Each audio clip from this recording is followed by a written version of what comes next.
That's what they won't do. Oh, good. I can play. Oh, really? Thanks. I'm looking at the acoustics. The lovely acoustics will overcome your Well, warm me up. Yes.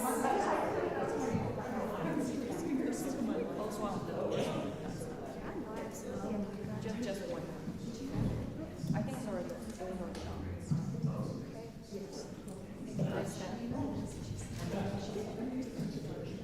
Hello everyone, and welcome back to our next event. I'd like to give a special welcome to Joyce Chen from Princeton. She's a last-minute addition to our Musicking program. We're absolutely delighted to have her for her intermezzo lecture concert titled Sounds of War, Performance Practice and Aesthetics, Alessandro Poglietti's war-themed keyboard pieces. Joyce Chen holds a Doctor of Musical Arts degree in harpsichord performance from Stony Brook University and is currently a PhD candidate in the Department of Music in Historical Musicology and the Interdisciplinary Doctoral Program in Humanities at Princeton University. Under the guidance of Wendy Heller, she is currently working on her dissertation, Musica Experimentum, Acoustics, Aesthetics, and Artisanal Knowledge in 17th Century Europe, which explores the intersection between science, music, and aesthetics, involving instrument making, sensory experience, and the development of acoustical theory. For this project, she spent a total of 4 months working as an apprentice at Zuckerman Harpsichords International.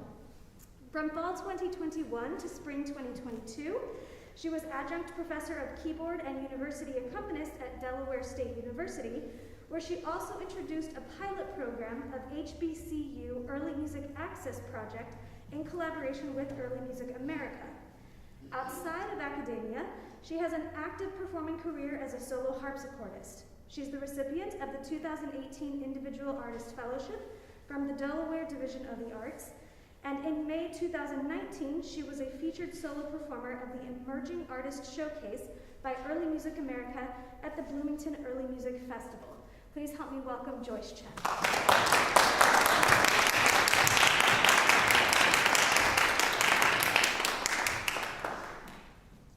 Thank you so much for the warm welcome.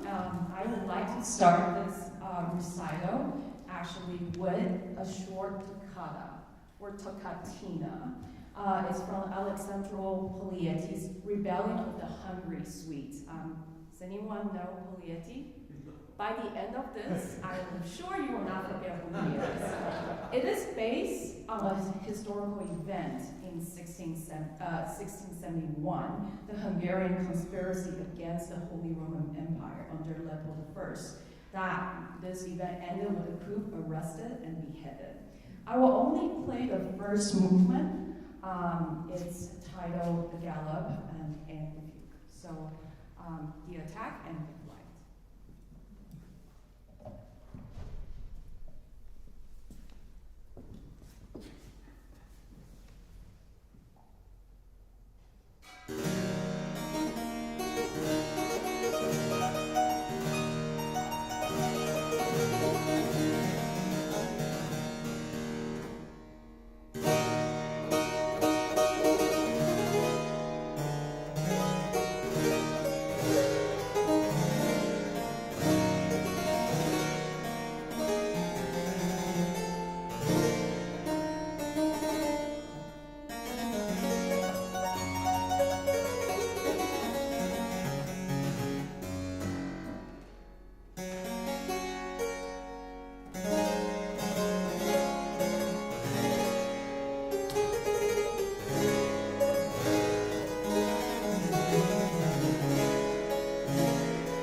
So we'll come back to this piece in just a little bit.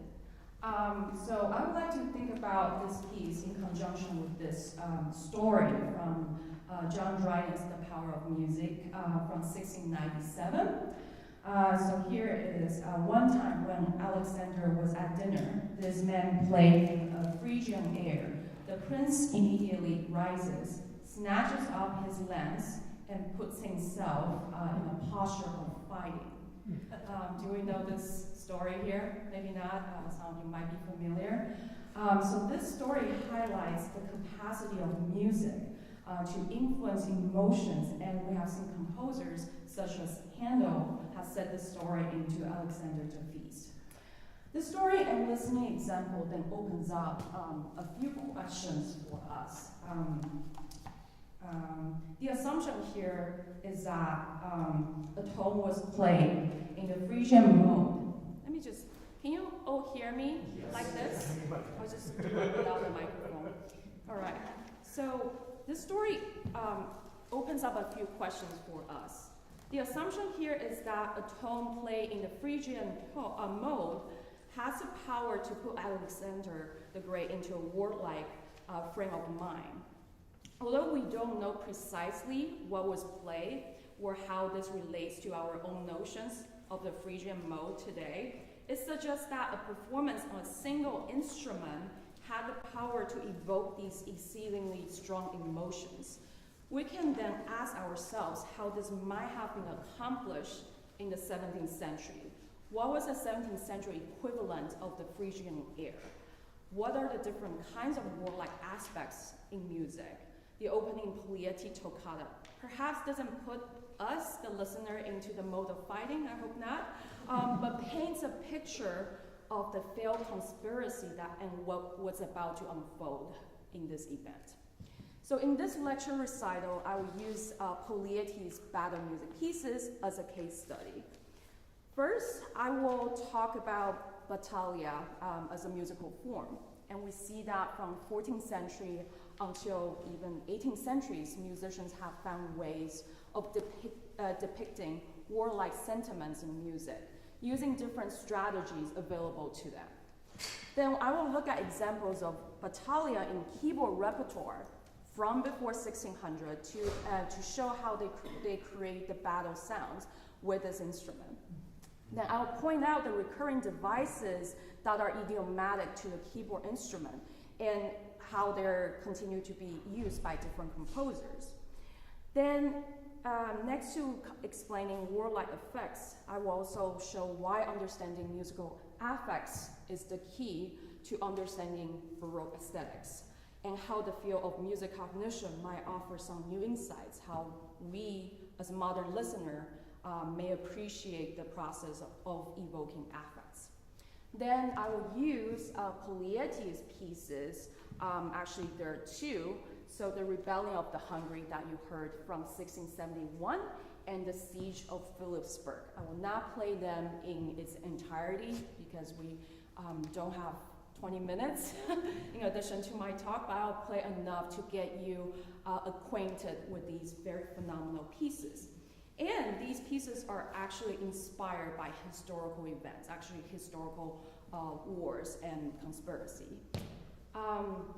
And so I will explain what are some of the keyboard idioms Polyeti uses, not only in his compositions, but also these specific pieces about wars.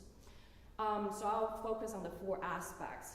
There are the arpeggios, which we use all the time for keyboards, trills, ornaments, tremolo, chromaticism, and very interestingly, he also used the dance suite in his program music. So based on these examples, I'll point out some compositional devices that might evoke or trigger cognitive and physiological responses from the listener, and how we have seen different cultural parallels in other genre style of music and what we might learn from this. So first, battaglia. We see kind of from late 14th centuries, we see different devices like rallying cries, imitation of fanfares, the ostinato figures, which I'll play a few, and the alternation of duple and triple time. I'm not saying these are the devices specific to warlike elements, but when they're composing away in the right context, it does create that effect for us. And so we do have this important influence, some might argue, from, this is from 16th century, from Janakan's La Guerre, which is to commemorate the Battle of in 1515. And we also see similar kind of actually figures used, but most importantly, we can see this steel concitato from Monteverdi. And you can see from here all the repeated notes, these repeated 16 notes, usually unison or in just different chordal figures among the instruments that create this really energized feeling. And do have a little bit of example. This is from the combat between Tanqueray and Clorinda. We can listen to this just a little bit.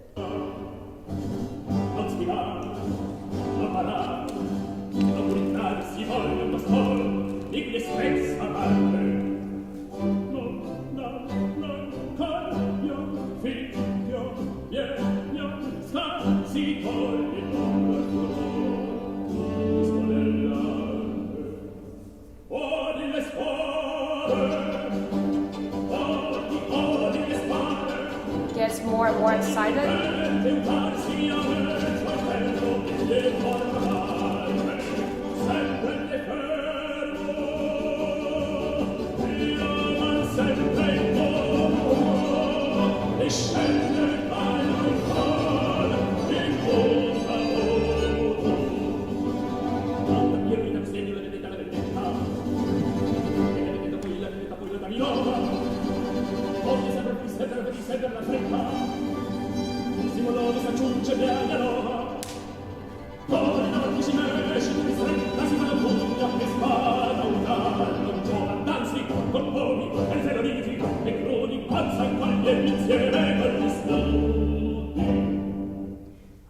So this is what Monteverdi actually talks about in the preface to his book 8 of Madrigal. I have observed that all our passions or affections of the mind, 3 are dominant: anger, moderation, and humility. As the finest philosophers affirm, these are clearly reflected in the art of music in 3 terms: agitated, soft, and moderate. All right, so these are kind of what Monteverdi was thinking about, and he goes on to talk about this agitated style as follows. The tempo is fast and uses warlike agitated leaps, while in the spondaic measure, the tempo is slow and the opposite. I therefore began to consider the semi-breve and propose that sounded once it should correspond to one spondaic measure, when this was divided into 16 semi-quavers, 16 notes, sounded one after the other, and combined with words expressing anger and scorn. I found a resemblance to the effect I was seeking. So this is like really powerful stuff right here, right? All right, so we have seen that, you know, this is like from the vocal repertoire. We see kind of the interaction between the vocalist and the ensemble. But then how does this kind of coming from the vocal tradition, how does it translate into keyboard? As you know, we don't really have just the same kind of dynamics expression as a vocalist. But we do see a few examples, you know, like early on, you know. For instance, this is William Byrd, The Battle Suite, from My Lady Novelle's book of Virginal Music. And you can see from here the different sets of movements. And I'm going to actually play for you, I believe, the March to the Battle. But if you look at the titles here, you see trumpets, the Irish March, the bagpipe, and the drum. So remember, these are different musical instruments, and Bird is actually writing this for the virginal, which is usually one register. So you don't have that much in terms of timbral possibilities, but he's using the different compositional techniques to create this different timbre effect. So I'll play just a little bit of the Bird, and I will point out, you will hear the repeated drone as well, this march, almost dance-like character. So this is the battle, the march to the battle.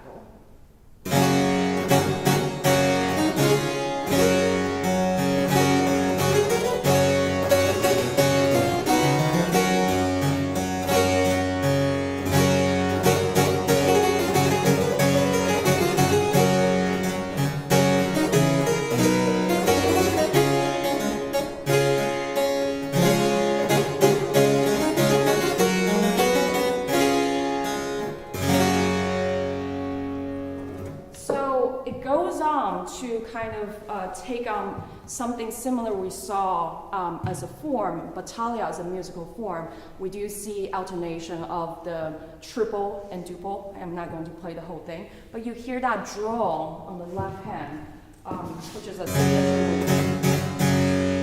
This creates this kind of prepare our ears for this battlefield. And I will argue that this is like an acoustical cue, a sign for the listeners. They know, oh, this is like a march. This is a warlike kind of feature pieces. So the Bird version is an example of the programmed music. We see that already. But we also see similar kind of imitation of the warlike feature actually in Frescobaldi. But before I go into the next example, I just want to show you some of these actually images that are inspired Bird, his program music, and this is a collection from 1581. And yeah, I won't go into details here, but if you're interested, feel free. And here's the Frescobaldi piece.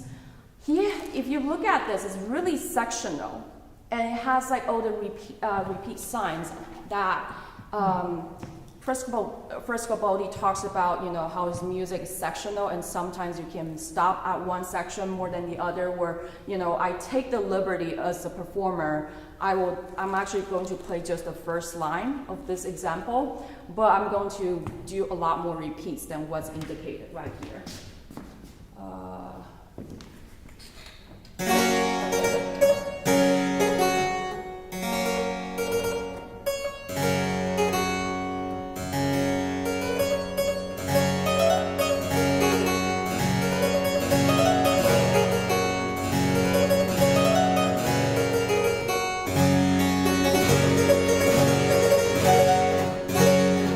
Something like that. My music, I only have like 3 measures here, so I don't have the rest. But you can see that you can actually adjust how many times you take the repeat to create this different, you know, moving this forward, moving this back. So having the drum, having this just pretty simple bass line gives you kind of the tempo rubato possibility. We think about tempo rubato as a very 19th century, but I'm pretty sure they were using some form of tempo rubato, maybe not the same way we're thinking about romantic music, but there's definitely this stretch, push and pull we can do that is not, you know, indicated on the music. All right. So before we explore how Puglietti's composition, you know, play out in this war thing, I do want to take a moment to just elaborate on the important triangular relationship between musical affects, performance practice, and Baroque, maybe in parentheses, aesthetics.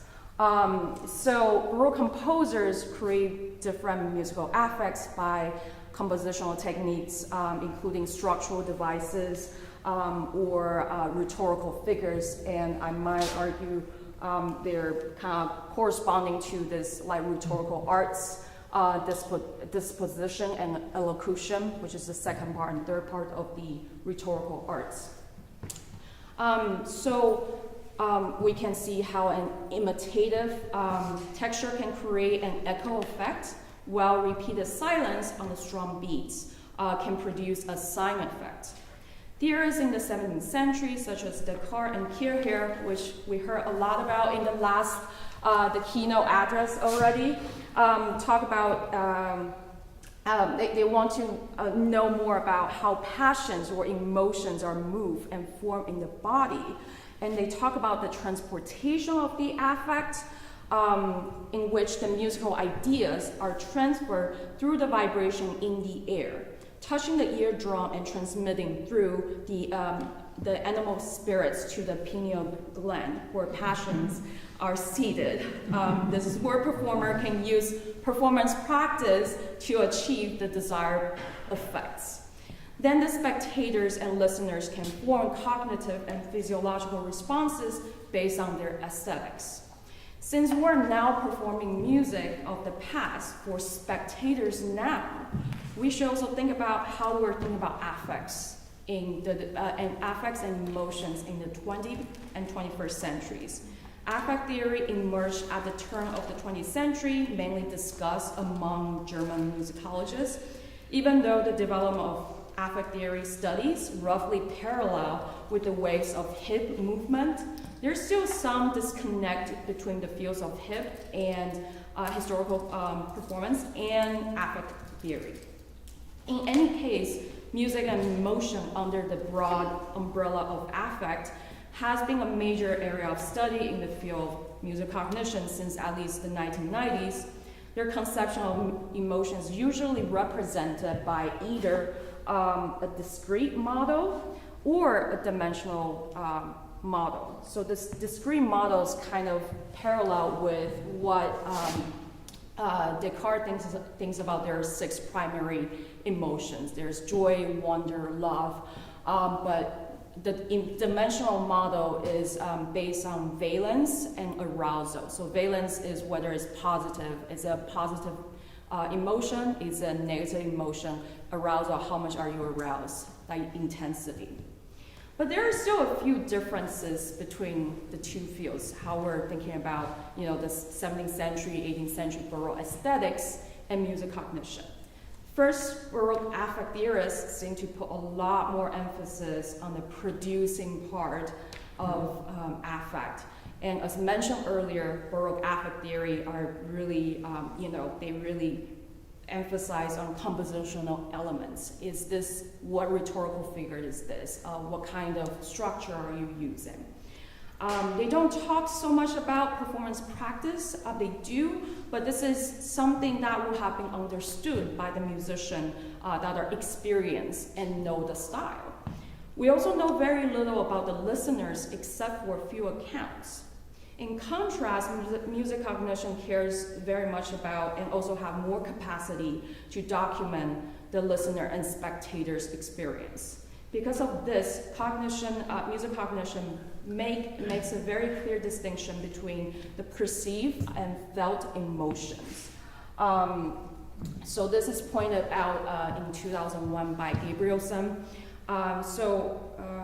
There's a overwhelmingly large portion of musical repertoire that are in minor key, and if all listeners are moved, like us, then as Baroque affect theorists might say so, the music should move the passions. Then there will be a lot more depressed listeners and music consumers in general. I don't think we want that. In other words, one can hear happy music and be moved to be happy, but hear sad music and still have a more positive effect. Maybe it's a memory piece for the listener and the composer or something.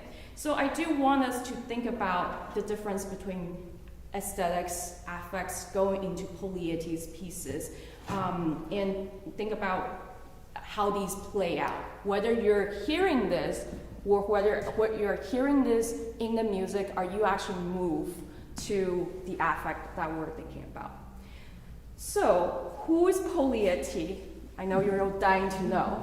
So we don't know very much about him, really. And his earliest mention is 1661, but he died in in a siege in Vienna by the Turks in 1683. He was educated in Bologna or maybe Rome. He started working for Leopold I as early as 1661. And he was very he's really highly esteemed as a keyboard teacher as well, and he writes keyboard treatise about how to play the instrument. He is seen as a vital link between Frescobaldi and Bach. And his most remarkable keyboard contribution is his Rossignolo Suite from 1677, which is the largest scale variation set we have in 17th century up to this point. It was written as a wedding gift for Leopold I, for his third wife, I believe, was turning 20. So he wrote 20 variations for the age of the bride. And he uses a lot of musical imitation in his work. And we can glean from just a few of his published keyboard works that, Rossignolo is the birds, we hear nightingale, we hear cuckoo, we hear the chicken chasing each other, and the sounds of bell, and obviously war-themed battle music. So a lot of people, if you have been here to my recital yesterday, a lot of people asked me, what was the last piece I played? Was it modern? So I really like that. That was actually from 1677, by the way. It was not modern. I may have made it sound very modern, I don't know. But you can see that just on these two measures here from the first system, second half, and the second system. These arpeggios. And this is what we see throughout Puglietti's work. And I'm going to play just a little bit. So to refresh your memory from yesterday. All right?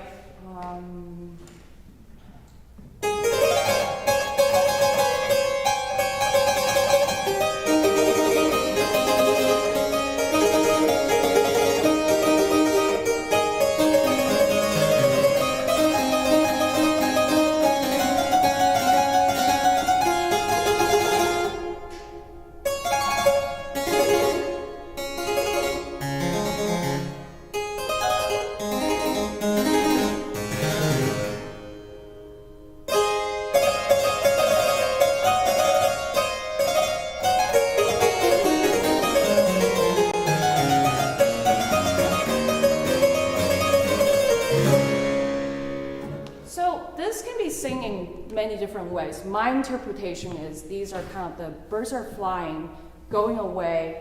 They have movements. Some are closer, some are farther away. But we're not talking about bird pieces today. We see exactly the same thing in Siege of the Philipsburg. So this is a painting of 1676 for the next piece I'm going to talk about. He used exactly the same device, but it paints a very different picture. So if I may, I'm going to play probably just the first bit for you here.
Resolve earlier, so I can stop it. I was like, oh, it wasn't resolved. So you hear that, right? So this is the same devices, the same device, but very different affect. So this is, the Siege of Philipsburg, and he doesn't have the title, but reading about what he's experienced, this is obviously there's fleeing from one place to the other. But the other one we see, this is less, not exactly the same arpeggio we see, but in the Rebellion of the Hungary, the first piece I just played, Now we have this gallop. It's also arpeggio, not exactly the same way, but we hear that. You can probably almost hear this in, without looking at the music. When I first played this, you can hear kind of the horses are running away, and you have the people fleeing away from the fugal section. Just want to play this again to refresh our memory.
Arpeggios, we use it to move things around. And I suspect that because, as you know, we have terrace dynamics at this time. We cannot change, the way to change dynamics volume is by how many notes you play. How fast are you playing them? So if you actually look, we're following the score, you probably notice I'm adding in a lot more notes, a lot more chords that is not written on the page. And this is all kind of my way of increasing tension, increasing chaos, and for dramatic effects. Then we also see Pugliese using, obviously, tremolo, these trios to create this chaos for us. But this is not just specific to Pugliese. He also, we see as early as Frescobaldi from all his Italian toccatas, and this is why we see this parallel or kind of a link between Frescobaldi and Bach, which lies in Pugliese, because he just kind of has all these really interesting way of combining the elements. So this is just a little bit of the Frescobaldi to show you. So the top example is by Frescobaldi, and you can see all the tremolo. I'm going to play just 2 measures before.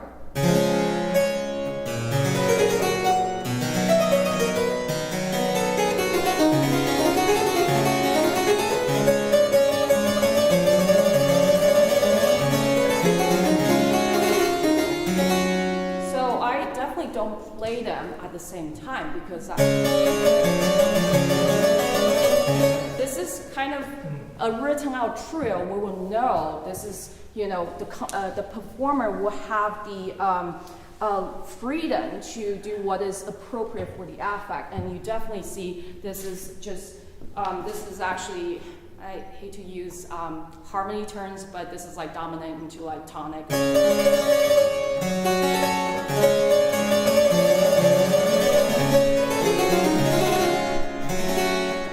And then we see this also at the end of the Siege of Philipsburg. He used exactly, so Pugliese used very, very similar technique here. So I'll play also 2 measures before.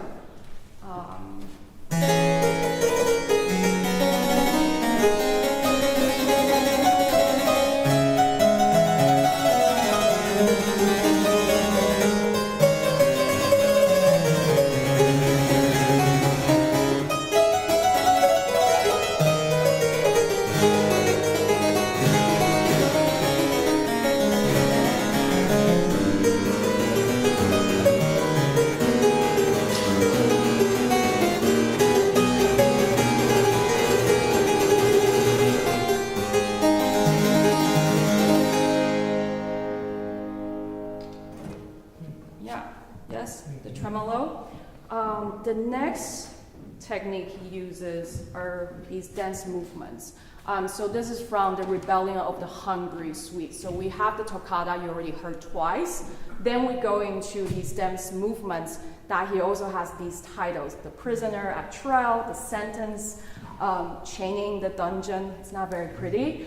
And he used Alaman, for instance, for The Prisoner. And I would like to read,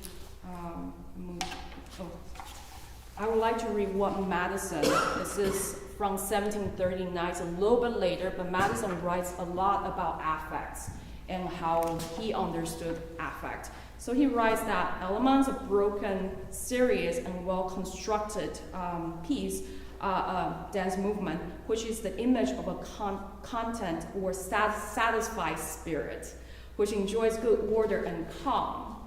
Which, let's listen to this. For a prisoner, calm and satisfied and elegant, might be a little bit interesting. So here's actually the second half of Alaman, because I want to go straight into the Quran. This is very, very short. The Quran would be the trial.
Listen to what Madison talks about Quran. The motion of a Quran is chiefly characterized by the passion or mood of sweet expectation, for there is something heartfelt, something longing and also gratifying in this melody, clearly music on which hopes are built. So think about these titles. It's pretty obvious they're not writing these to imitate the prisoner at trial, because it's kind of sweet expectation is probably written for the perspective of his employer at the time, in which, the rebellion, the hungry, they were arrested and later on beheaded. The Sarabang, we have elegant and calm. For time's sake, I'm actually going to just move forward to the last bit.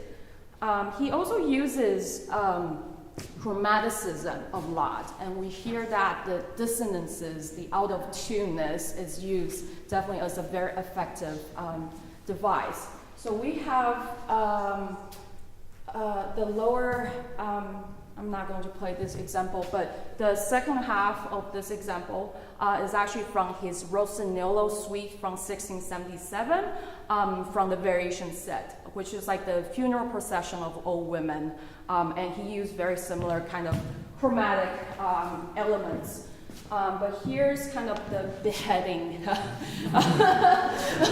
beheading part. All right.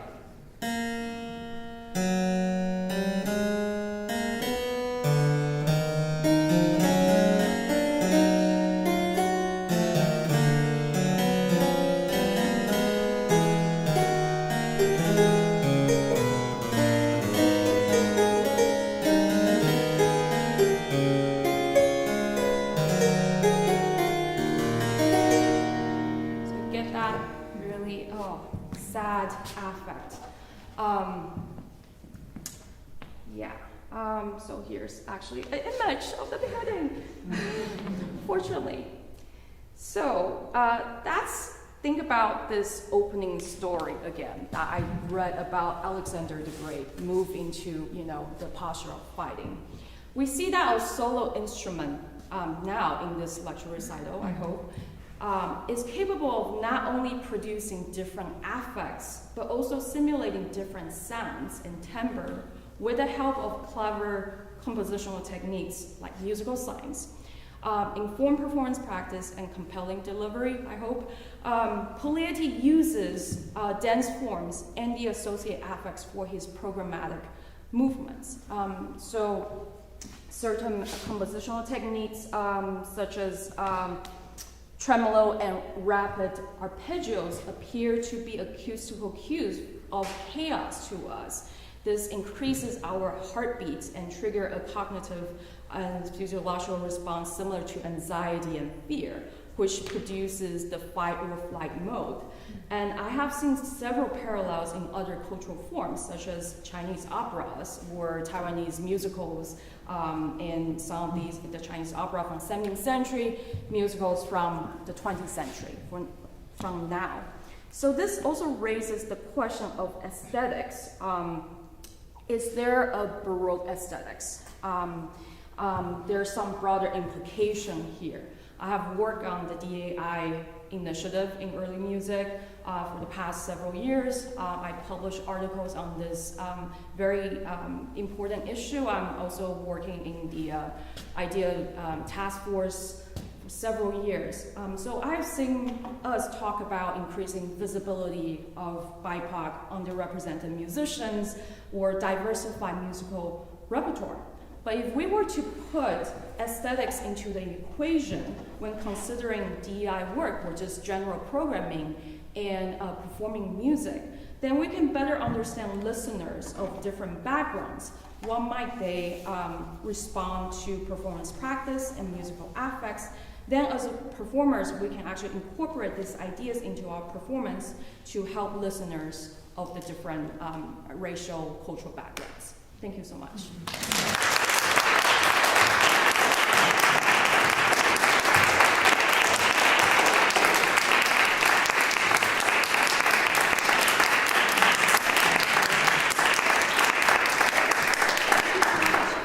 We have time for a few questions for Joyce, if there are any.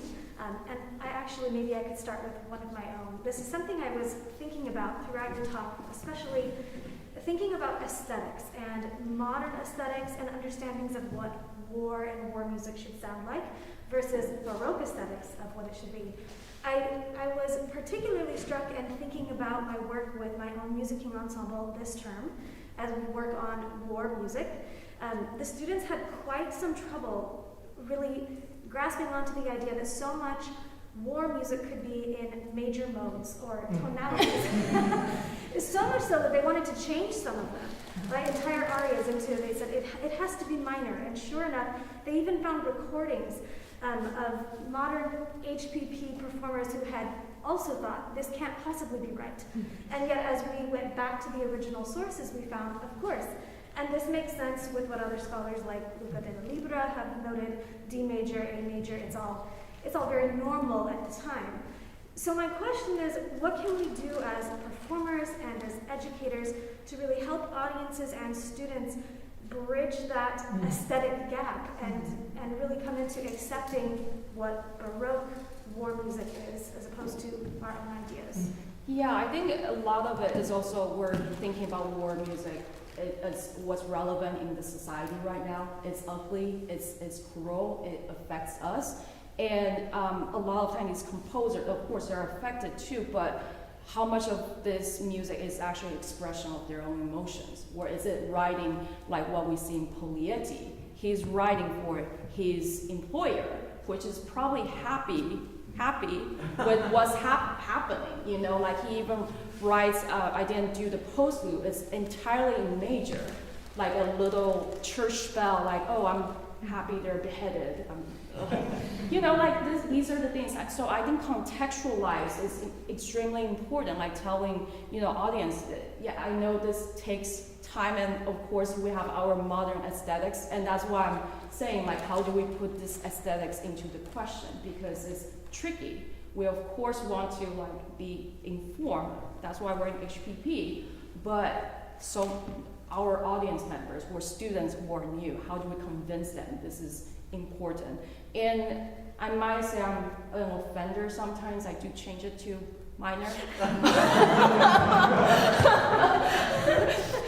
I just think it's a little bit cruel to do the major. I'm sorry. So it depends on the audience. In academic setting, I'll do it, writing major, but in a more, community setting, I'll do probably what people want to hear. So if that answers your question. Yeah. So yeah, just a comment along the same lines. So this is a different sound than say the last movement of the OBF 7 piano sonata, which is also well worn. And we can talk about that. We can talk about the technical differences and the aspects of key and that sort of thing. I also noticed some similarities, though. I mean, Prokofiev also depends on arpeggios, and on some of the same kinds of devices. So it's maybe something that, in a way, our perspective is different from theirs, but there are also similarities that we can talk about. Yes, of course. Thank you.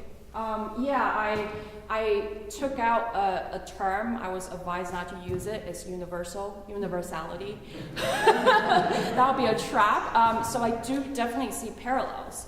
And that's kind of what I'm interested in knowing. It's like, what are some acoustical cues that anyone can just know? Because I see this, I did a Peking opera immersion program, and we see exactly the same kind of steel concertato. I was like, I don't think Monteverdi was there, but influencing Chinese. I mean, there's definitely there's some influences, but it will be hard to argue that this transmission. But there's certain things definitely, like in different cultures, we see that as a device, for sure. We have time for one more question. Abigail? I wanted to ask about the potential for another. This really, by the way, it really got me thinking about these sort of very gestural figures that you're pointing out, and the kind of evocative nature of them, like the way you talk about the movement of the arpeggio can kind of stir something. I wanted to ask about the potential for another layer there in something that it just occurred to me also from listening to the keynote today, that war involves a kind of an interesting tension between staying rank and file, right, and the troops needing to kind of fall in line and be sort of, shaping the crowd to come at a certain angle and stand in a certain formation. And then the moment the battle breaks loose, it's, chaos, like you were saying, and there's, horses galloping around, and you see this in the images too. Visual depictions of war involve considerably more chaos than some of the musical depictions, but that's in part because war involves that strange tension between essentially confinement and freedom of movement. And then it's interesting then that you get the confinement of the prisoner and these kind of, and here you are, with the harpsichord, or any instrument has its confined tessitura. So how do you sort of pit these two layers against each other, the confinement tropes versus the freedom of movement, or like you were saying about the birds, and how, the arpeggios being the birds moving here and there and sort of playing around with the tessitura of the instrument. So this may sound like a half-formed question, but I'm just curious about that as another inroad into hearing the sounds of war, is hearing the interplay between confinement and traversing space, or creating the sense of space and freedom, and freedom or chaos. I mean, chaos and freedom are different, but then you get an interesting layer with the prisoner stuff, teaching us how to hear confinement versus freedom. Yeah, thank you so much. Yeah, that's definitely something I should think more about. Originally, I was focusing on more battle music, like just fighting only, but then when I found the Polietti, this lecture recital, by the way, has just evolved a lot, and so I was at first mostly thinking about what we see in bird, like the ground bass, and I was going to talk about that, but then the Polietti suite just kind of caught my attention, and I would definitely think more about this like confinement versus freedom, and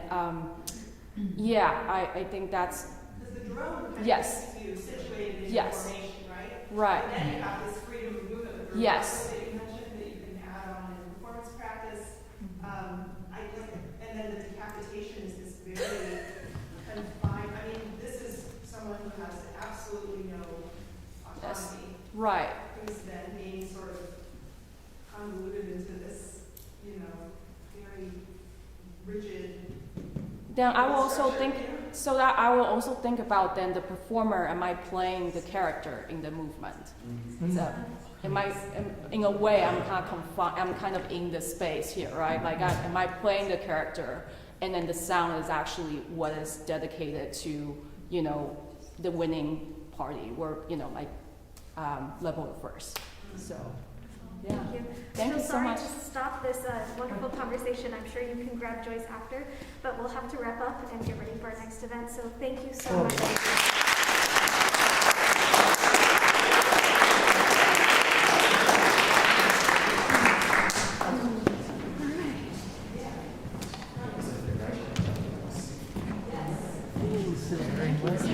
Your presentation, I love the way when you played it was so improvisational. It's like you were inventing the music as you played.